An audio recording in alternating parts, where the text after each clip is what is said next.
The Future of Development Cooperation Coalition is delighted to be in Brussels. The 6th of our global consultations. We've been to Africa, we've been to Latin America, and we've been to Asia. We needed to come here to speak with our friends from the European Commission, but also more broadly from the private sector, the public sector, and civil society. If I had a magic wand and I could change one thing about development cooperation today, it would be to change the narrative. Supporting other countries in their structural transformation is also in your own benefit. I would change the story from a story of moral duty to a story of common interest and opportunity. There are so many ways in which investing in development cooperation benefits everybody, whether it's health security, climate change, educated people and thriving markets. Move away from short-term thinking and back to long-term thinking on the basis of global values and global interests. I would invest massively into capacity building and making data accessible to state,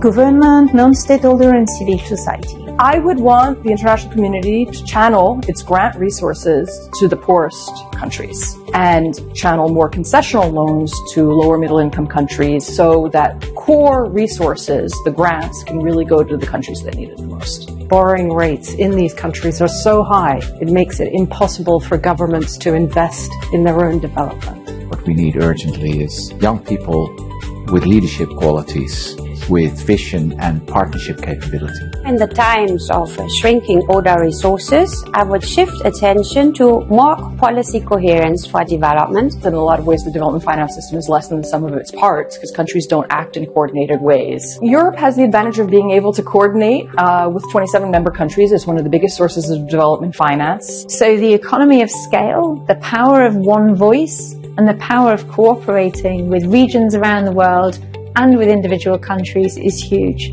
The European Union has a leadership role in the space of development cooperation. It stands for a real commitment to multilateralism, which today is needed more than ever. And so continuing to believe and to stand for values of human rights and gender equality, of sustainability is really important. What I would expect from the European Union right now is signaling with the right financial tools, including the appetite to take some risks. Less talk, more action.